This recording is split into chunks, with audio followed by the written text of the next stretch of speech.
The story of Stuart Little, adapted by Joseph Robinette from the book by E.B. White, presented by arrangement with Dramatic Publishing.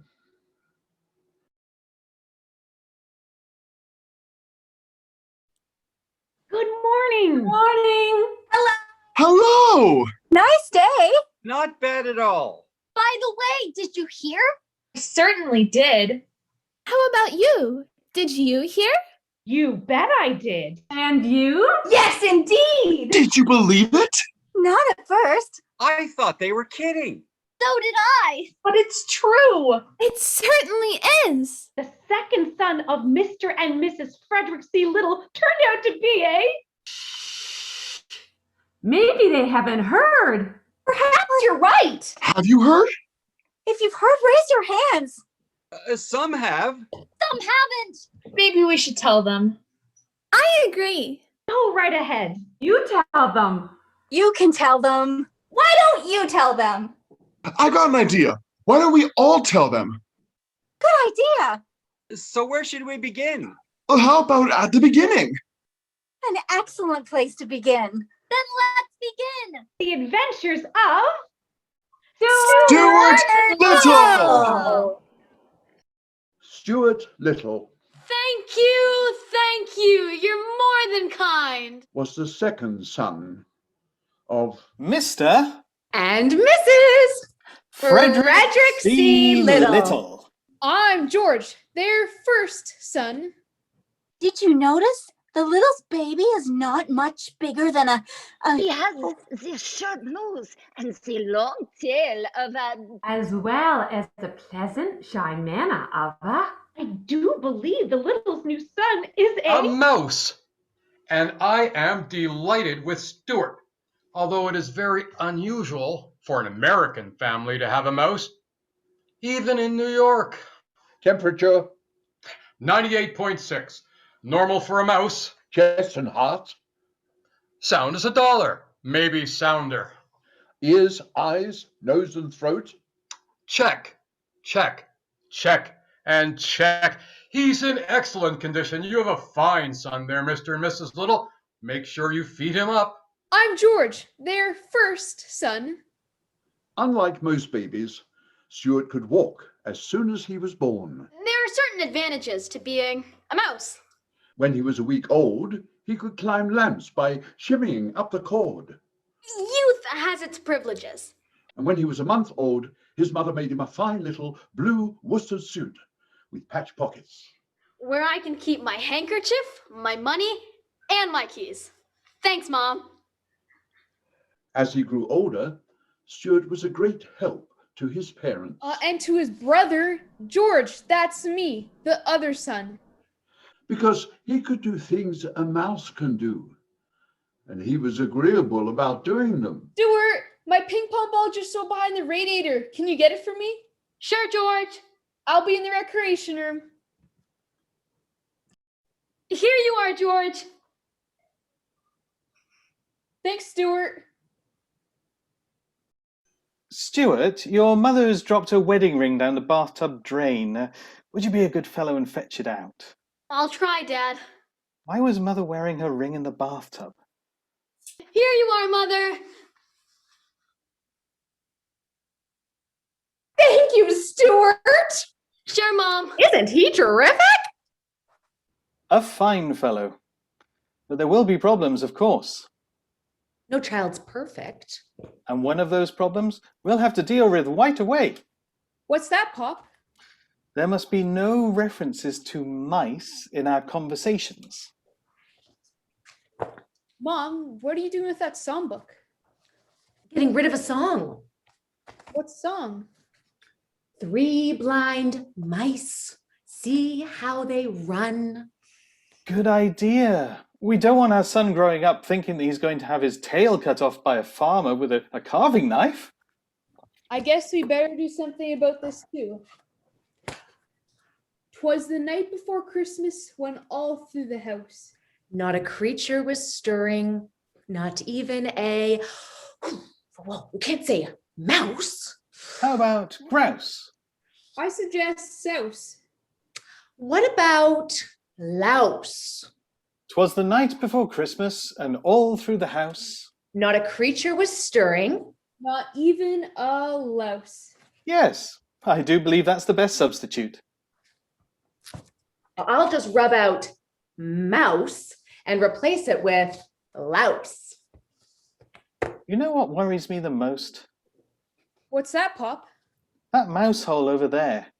Stuart does look a good deal like a mouse, and I've never seen a mouse yet that didn't like to go into a hole. There will be problems. No child's perfect. Was I perfect, Pop? No child's perfect. Especially George. The home of the little family was a pleasant place. In the mornings, the sun streamed in through the east windows. Stuart was an early riser. He was always the first one up in the morning. It's nice to have the place all to oneself in the morning. You don't have the place all to yourself, bub. Oh, hello, Snowbell. You're up early. I thought I'd come down for a bit of exercise and brush my teeth. Your teeth aren't big enough to brush. You want to see a good set? Look at mine. Very nice, but mine are all right too, even though they're small. And I'll bet with all the exercise I do, my stomach muscles are firmer than yours. I bet they're not. I bet they are, like iron bands. I bet they're not. You see that window shade in the next room with the pull cord and ring? What of it? I'll bet I can leap up, grab the ring, and chin myself 3 times. Try it. Okay, here goes. I got the ring. Now I'll chin myself. 1, 2, oh! Holy mackerel! He rolled himself up in the window shade. That'll teach him to show off his muscles. My.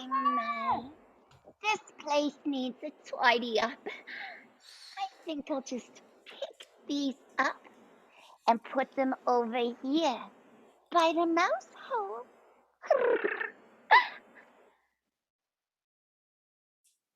Good morning. Are you up yet, Stuart? Stuart.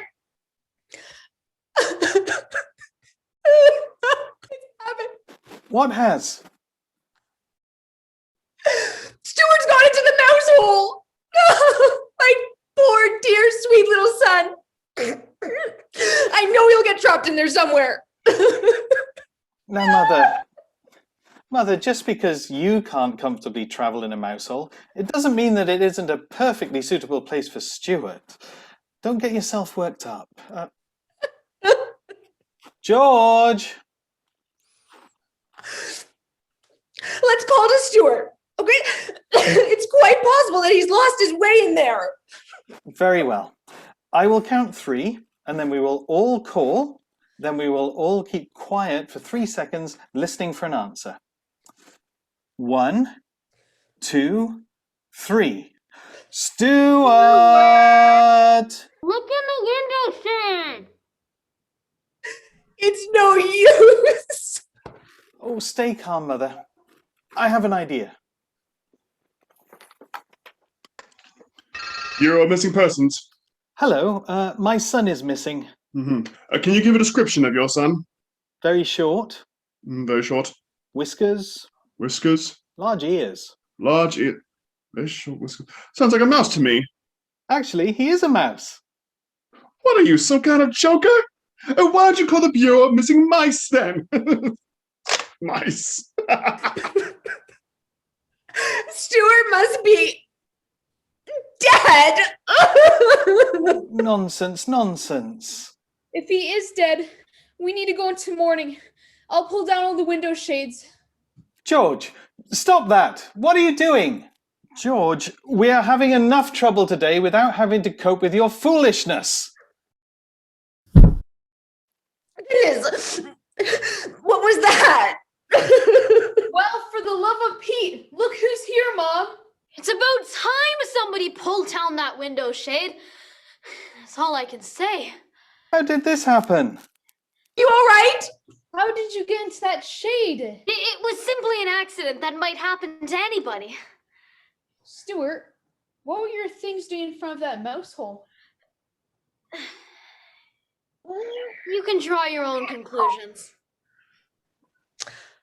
Are you hungry? I could use a bite to eat, thank you. How long were you in that shade? I told you everything would be all right.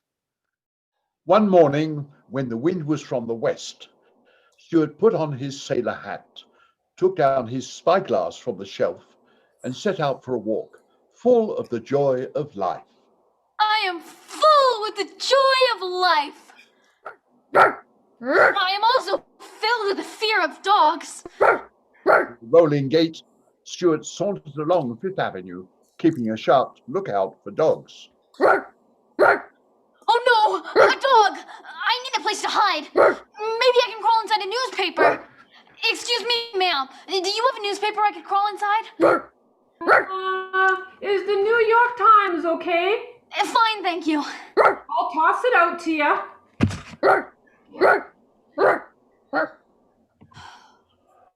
Whew. That was close. At the corner of Fifth Avenue, there were several people waiting for the uptown bus. Nobody noticed Stuart because he wasn't tall enough to be noticed. I'm not tall enough to be noticed. Yet I'm tall enough to want to go to 72nd Street. Watch where you're going, buddy. Hey, where'd you get your license? Woolworths? Gee.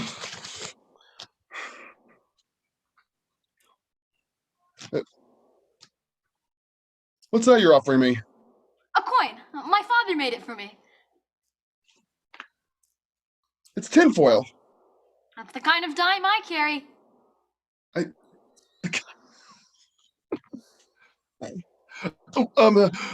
72nd Street at Central Park West. Oh, and here's your dime back. The ride's free for you. Keep it. I don't accept charity. Stuart jumped off the bus and joined the others who were hurrying across to the sailboat pond in Central Park. The Lil and B Womrath is the fastest boat in Central Park, and I, Captain Leroy, have never been defeated. My boat's the fastest. No, mine is. Hey, wait for me! Excuse me, sir. Are you the owner of the schooner Wasp? I am. I was looking for a berth in a good ship, and I thought perhaps you might sign me on. I'm strong and I'm quick. Are you sober? I do my work. Well, I'll tell you what I'll do with you. You see that big racing sloop out there? I do. That's the Lillian B. Womrath, and I hate her with all my heart. Then so do I. I hate her because she's always bumping into my boat, and because her owner is a lazy boy named Leroy who doesn't understand sailing and who hardly knows a squall from a squid. Or a jib from a jibe. Or a luff from a leech. Or a deck from a dock. Or a mast from a mist. Or a... But hold on now. No more of this. My young friend, I'll let you sail a Wasp across the pond and back, and if you can beat that detestable sloop, I'll give you a regular job. Aye, aye, sir. By the way, you haven't told me your name. Name is Stuart Little, second son of Frederick C. Little of this city. Bon voyage, Stuart. Take care of yourself and bring the Wasp home safe. That I will. Let's be off to the pond for the race. I'll be the referee. Is the Wasp ready? Ready, sir. Is the Lillian B. Womrath ready? Sure, I'm ready. Let's go. To the north of the pond and back again. On your marks, get set, go! Let's go! Stuart. And and away went the two boats for the north end of the pond. Go! What a ship! What a day! What a race! Go! Oh, pipe down. Stuart! Back your foresail and give her a full!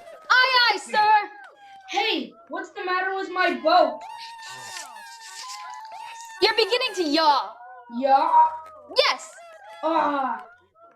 The wasp is winning! Yes! The mouse is winning! Go, Stuart! The walrus is wrecked! Ah! Yes! One! Yay! Well done, Stuart! Well done! I mean mice. Help! Help! Stuart! Yes! What do you credit your success, young fellow? I credit a good schooner, a good wind, and good fortune. Not to mention a good captain aboard. Stuart, this is the happiest day of my life. If I can ever do anything for you, let me know. My name is Dr. Paul Carey. I'm a dentist. Boats are my hobby, and I would be delighted to have you take command of my vessel at any time. Thank you, Dr. Carey. The pleasure was all mine. One cold afternoon, Mrs. Little was shaking her dust mop out of the window when she noticed a small bird on the windowsill, apparently dead. Oh no, the poor thing. Oh, good. She's still alive. I think she needs to stay here until she feels better. I'll fix her a place on the bookshelf next to the Boston Fern. I'll go and get her some food and water. Say, Mom, do you know where my... Oh, hello. Who are you? Where did you come from? My name is Margalo. I come from fields once tall with wheat, from pastures deep in fern and thistle. I come from vales of meadows sweet, and I love to whistle. Say that again. I can't. I have a sore throat. I've got a touch of bronchitis myself. You can use some of my gargle if you want to, and I have plenty of Kleenex. Thank you very much. You are very kind. And did my mother take your temperature? No, but I don't think that will be necessary. Well, we'd better make sure, because I would hate to have anything happen to you. I must say, I've never seen any creature as beautiful as this tiny bird. I think I love her already. Oh yes, of course. Normal. Thank you. Now, if you will excuse me, I think I shall go to sleep. Good night, sir. Please, don't call me sir. Call me Stuart. Good night, Stuart. Good night, Margalo. See you in the morning. Ah, she sleeps. That's a mighty fine bird. Exquisite. Glorious. Truly a bird of paradise. Mm-hmm. Stuart, what do you think of our little bird? He's okay, I guess. Oh, look, she's asleep. I'll feed her this bird seed in the morning. Mom, will the bird be safe here in the living room? Quite safe, my dear. What about that cat, Snowbell? Snowbell won't touch the bird. You can go to sleep and forget all about it. There's something in me that just doesn't trust a cat. I just know Margalo is in danger. Stuart went to his room and took out his bow and arrow along with his flashlight and tiptoed back down to where Margalo was sleeping. Sleep dwell upon thine eyes, peace in thy breast. I heard that in a movie once. Stuart then hid and waited, listening and watching. For half an hour he saw nothing and heard nothing but the faint ruffle of Margalo's wings when she stirred in the dream. Aha! The time has come.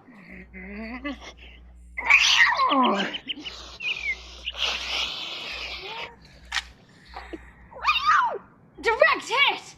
This is the finest thing I've ever done! Well, there's a good night's work done. Fear not, fair friend, for I am thy guardian and thy protectorate. Another movie, I believe.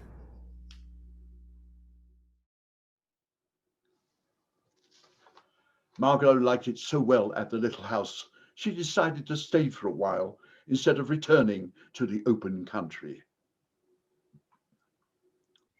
Morning, Margalo. You're looking better today. Hey, Stuart, look at these neat ice skates Mom made for you. She made them out of paper clips. Paper clips. What an imaginative family. I do like it here. What a day! New ice skates and Margalo is staying. She grows more beautiful each day. I hope she never leaves. Well, there's nothing like a cold winter day for a little ice skating. Thanks, Mom. The skates are terrific. Now, where should I go? The boat pond at Central Park is frozen over. Or I could go to that nice little lake. Oh no! If there's one thing that bothers me more than a cat, it's a dog. Oh, where can I hide? Help! Stuart saw an open garbage can and quickly crawled inside. He barely escaped from the dog. A moment later, 2 garbage men came to pick up the trash. Okay, Hank, to the garbage scow. Right, Zeke, to the garbage scow. The garbage scow? That's a flatbed boat that takes garbage out to sea. Here we are, Hank. Right, Zeke, now dump her onto the scow. Help! Help! Did you say something, Hank? Thanks for your help, Zeke. Sure thing, Hank. Hey, we're off now. You want to go bowling? Ah, no thanks, Hank. I gotta go home, take out the garbage. After the load had been dumped into the scow at the East River, Stuart and the garbage were headed out to sea. Oh no! They're taking this garbage and me out into the Atlantic Ocean! I guess this will be my last ride in this world. I'll just have to sit here bravely and die like a man. But I wish I didn't have to die in all this garbage. Stuart! Margalo, how did you get here? I was looking at the window this morning when you left home, and I saw the garbage men take you away. So I flew out the window and followed, thinking you might need help. I've never been so glad to see anybody in my life. But how are you going to help me? I'll fly ashore with you. Drop your skates so you won't be so heavy. Now hang on. Let's get started. Already! And with a flutter of wings, Margalo rose into the sky, and together she and Stuart flew out over the ocean and headed towards home. We're almost home. I can see the towers and chimneys of New York. Margalo, you saved my life. Well, it was my turn. What do you mean? I know who shot the arrow into Snowbell's ear that night. How did you know? Let's just say a little bird told me. Now hang on. We're going home.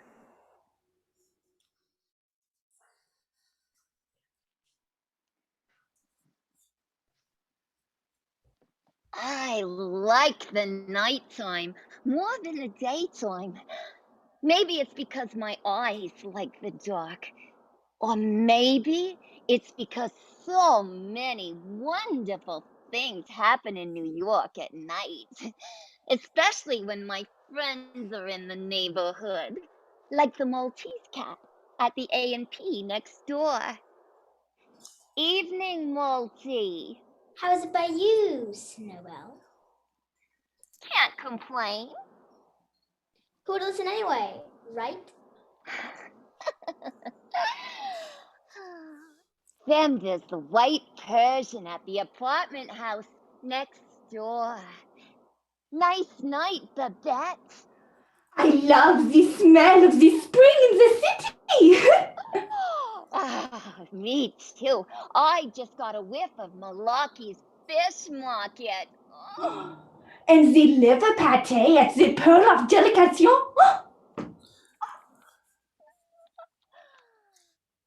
The tiger cat in the basement of the branch library. Hello, Tig. Top of the evening to you, Snowbell. What you reading, Tig? Oh, just some poems by T.S. Eliot. And finally, the young Angora who recently escaped from a pet shop on 3rd Avenue. Hey, what brings you to the neighborhood, Angie? A rumor, my friend. A rumor. A rumor? Well, I hear you live in a house with a mouse and a bird, and you don't do anything about it? If you get my drift. I get your drift, but what can I do about it? The mouse is a member of the family, and the bird is a permanent guest, like myself. Well, all I can say is you've got a lot more self-control than I have.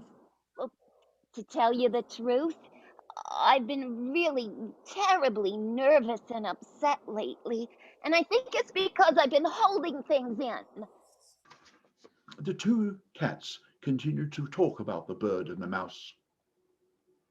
And soon they awakened a grey pigeon who'd been sleeping in a vine a few feet above them.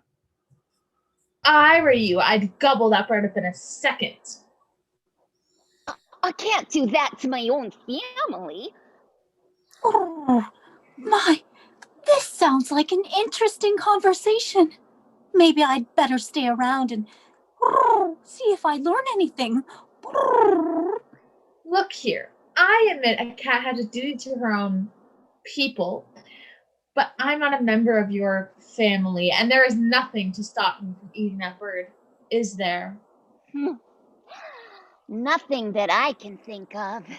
Then here I go. Wait until tomorrow night when Mr. and Mrs. Little will be out for the evening. You won't be taking such a risk.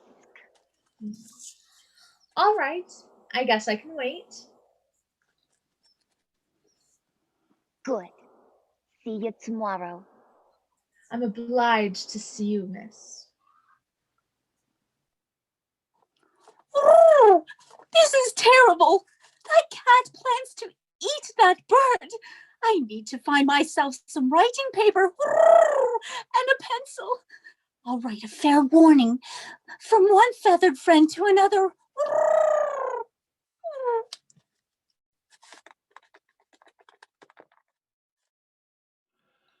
Next morning, Margalo found a note in her bed when she awoke. What is this? Beware of the strange cat who will come in the night. Signed, a well-wisher. Oh no! What had I better do? I don't dare show this to anyone, not even Stuart. I'm so frightened I don't know what to do. Finally, just before dark, Margalo hopped up to an open window and without saying anything to anybody, she flew away. Goodbye, Stuart. I hope we shall meet again someday, my friend. It was springtime, and Margalo flew north just as fast as she could fly. Something inside Margalo told her that north was the way for a bird to fly when spring comes to the land. She's gone! She's gone! I've looked everywhere and she's not here! Margalo! Margalo! Margalo! Margalo! I guess she had spring fever. A normal bird doesn't stay indoors in this kind of weather. Well, I'm afraid she's gone. Let's get the shopping done, George. Don't forget about the milk, bread, and birdseed. You can forget about the birdseed. We won't be needing it anymore. Stuart was heartbroken. He had no appetite. He wouldn't eat. And he lost weight. And so Stuart Little began to contemplate his new adventure. Before daybreak, he got out his biggest handkerchief, and in it he placed his money, his soap, his comb and brush, and clean underwear. He then put his compass into his pocket. He rolled up everything into a bundle and tied it to the end of a matchstick. I ought to take along something to remember my mother by. Ah, a hair from her comb. That should do it. He rolled everything up into a bundle and tied it to the end of a matchstick. And then he stole softly out of the house. Goodbye, beautiful home. I wonder if I shall ever see you again. The world is a big place to look for a lost bird. Which way should I go? North? South? East? West? I need advice on such an important matter. Stuart, this is the happiest day of my life. If I can ever do anything for you, let me know. Dr. Carey! He's the person I can turn to! Madison Avenue and 53rd. Open a little wider, Mr. Clydesdale. I need some more gauze, Miss Swenson. Right away, Dr. Carey. Stuart! So glad to see you. Come on in. This is my patient, Mr. Edward Clydesdale. Mr. Clydesdale, this is my friend, Stuart Little. Very well, thank you. Well, what's on your mind, Stuart? I ran away from home this morning. I'm going out into the world to seek my fortune and to look for a lost bird. Which direction do you think I should start out in? What color is the bird? Brown. Better go north. Don't you think so, Mr. Clydesdale? Look in Central Park. What?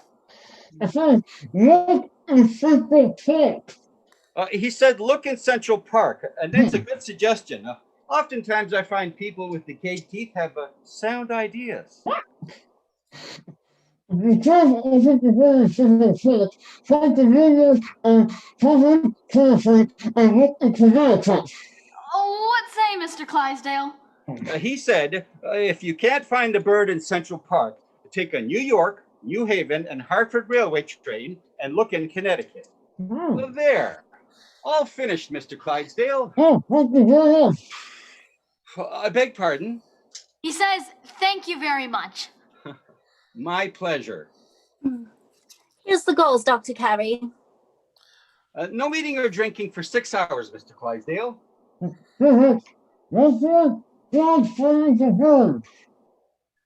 Tell me, Stuart, are you traveling on foot? Yes. Well, I think you should have a car. I enjoy building model cars and boats when I'm not extracting teeth. I've just built a model car with a real gasoline motor in it.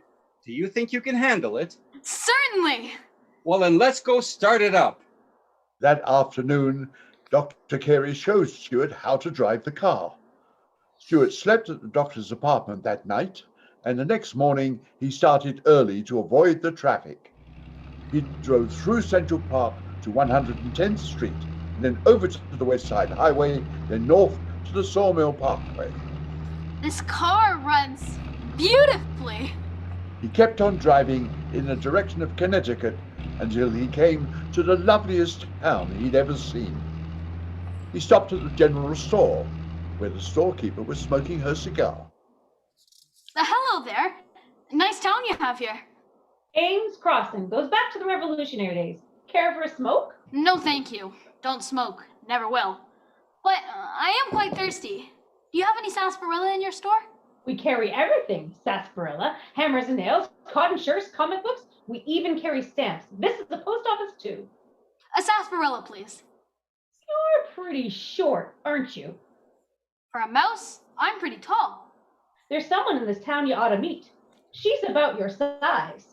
Who's that?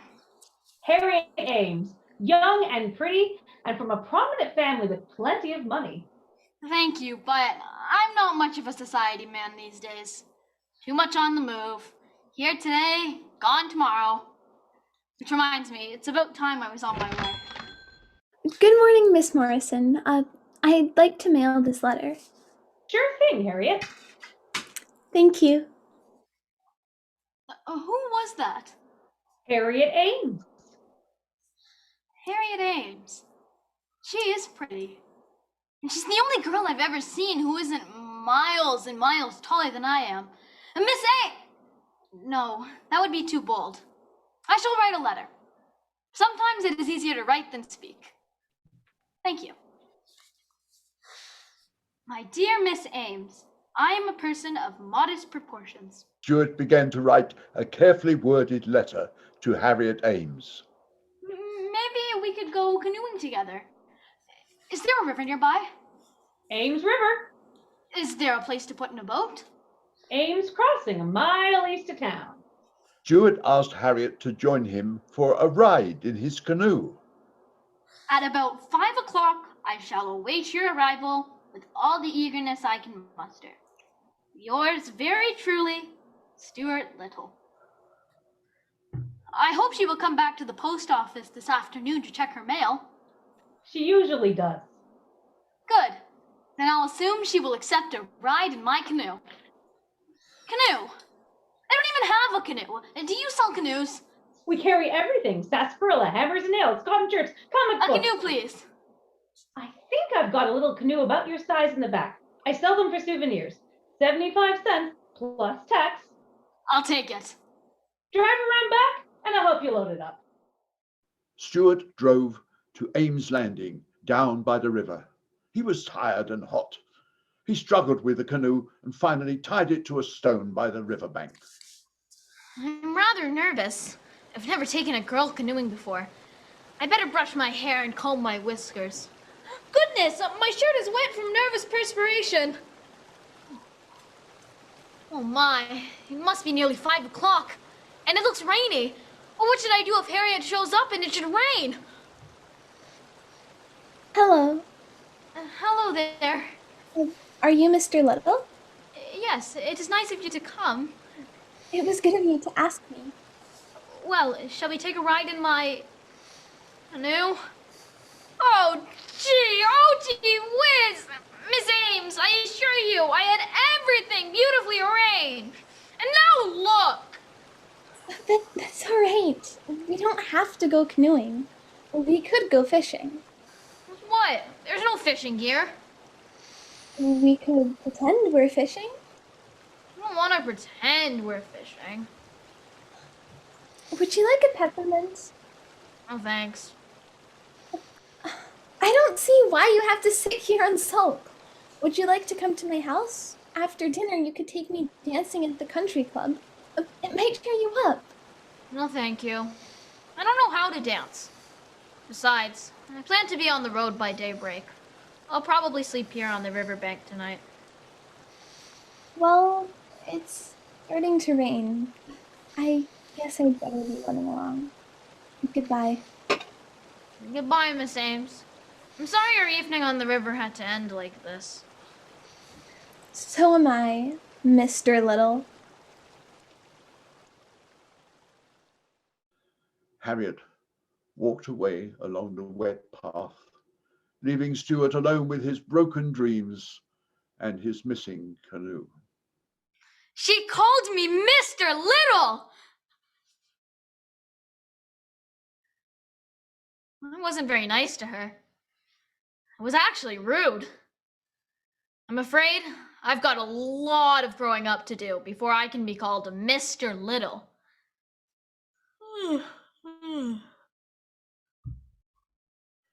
Stuart slept fitfully that night, tossing and turning and dreaming unpleasant dreams. Miss Ames, canoe, a sarsaparilla, please. Miss Ames, Miss Margalo,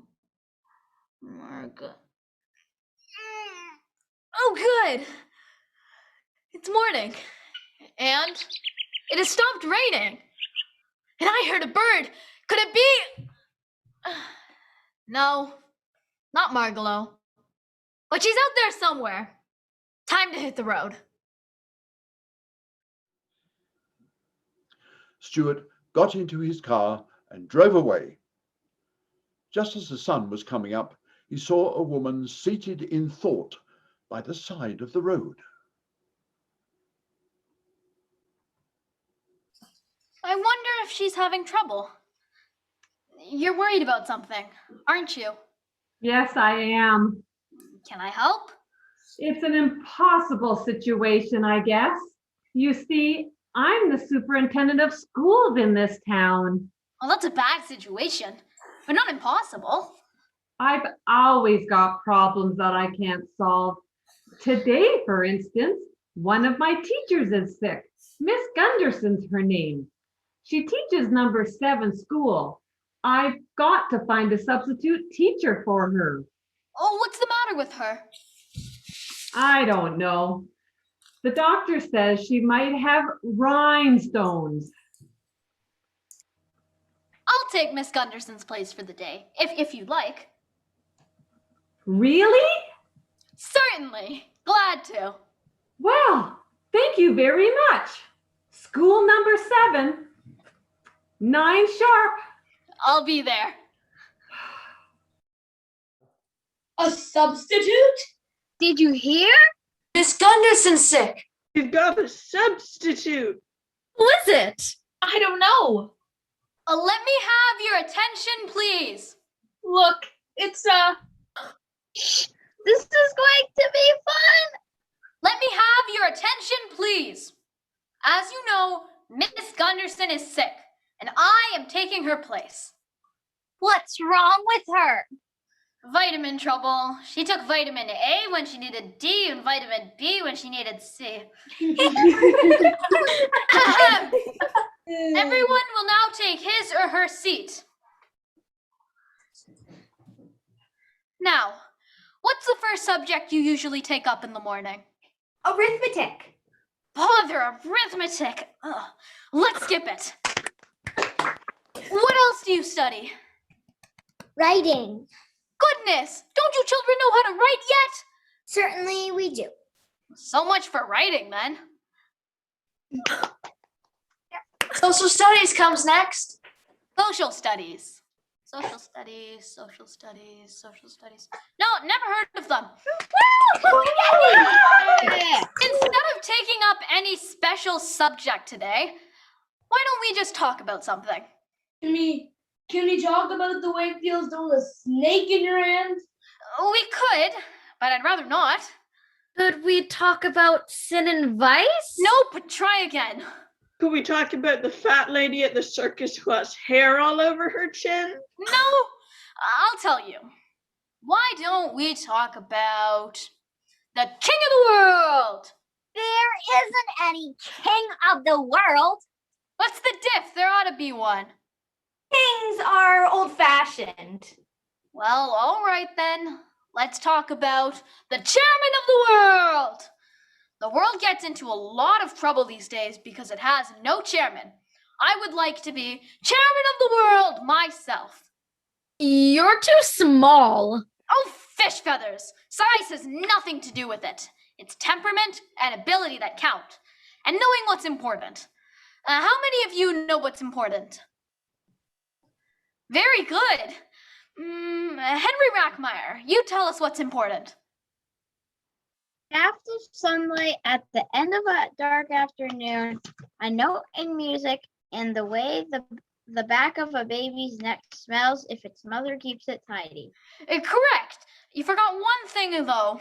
Mary Bendix, what did Henry Rackmeyer forget? He forgot ice cream with chocolate sauce on it. Exactly. Ice cream is important. Very important.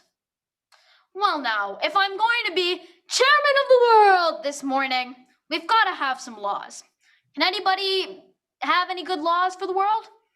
Ooh, nix on swiping anything. Nix on swiping anything. Very good. Good law. Any other ideas for laws? Oh, absolutely no being mean. Absolutely no being mean. Fine law. When I am chairman, anybody who is mean to anybody else is going to catch it. That won't work. Some people are just naturally mean. I'm not saying it'll work, but it's a good law. And we'll give it a try right here and now. Somebody do something mean to somebody. Harry Jameson, you be mean to Catherine Stableford. What's that you've got in your hand, Catherine? Why, it's a tiny little pillow. Do you love it very much? Yes, I do. Okay. Harry, grab it and take it away. Got it. Now then, hold on, my good people, while your chairman consults his book of rules. Here we are. Page 492.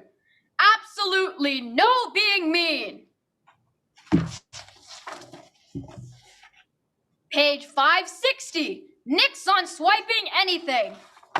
Harry Jameson has broken 2 laws. The law against being mean and the law against swiping. Let's get Harry and take care of him before he becomes so mean, people won't even recognize him anymore. Come on! Give it back! Give her the pillow! You shouldn't have taken it! Here, take it back! I'm sorry, Catherine. I'm really sorry. All right, Harry, it was just a test. But it worked pretty well, didn't it? No being mean is a perfectly fine law. Everybody can sit back down now. Whew. Being chairman of the world is hard work. Thank you for getting my pillow back for me, Mr. Chairman. It was a present to me. I suppose it was given to you by a boy you met at Lake Hopatong last summer? Yes, it was. Summers are wonderful, aren't they, Catherine? Yes, they are. Summertime is like a shaft of sunlight. Or no music. Or the way the back of a baby's neck smells if its mother keeps it tidy. Never forget your summer times, my dears. Well, I've got to be going along. It has been a pleasure to know you all. Class is dismissed. Goodbye, Mr. Chairman. Goodbye. We wish you could be our teacher every day instead of Miss Gunderson. Don't say that. It might hurt Miss Gunderson's feelings. Page 569. No hurting of feelings. Another fine law. Hey, what's your name anyway?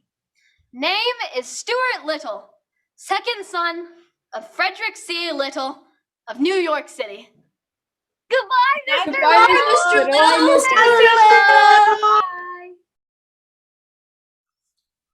Mr. Little, I like it, but it's still a bit premature. No man's a mister until he grows up and finds his fortune. Or his best friend in the world. Margalo. I've got to find her. There's a fork in the road. I wonder which way I should go. Oh, good morning. It's going to be a fine day. Yes, a fine day. I'm looking forward to climbing my poles. Do you work for the telephone company? Repairman. Do you ever see any birds on the top of your poles? Oh yes, I see birds in great numbers.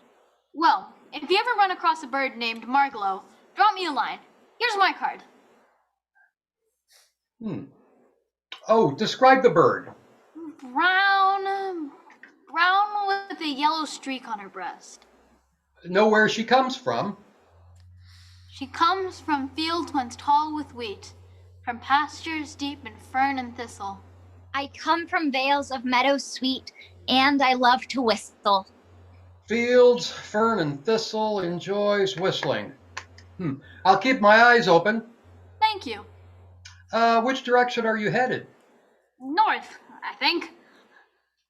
North is nice. Of course, south is a fine direction too. I suppose it is.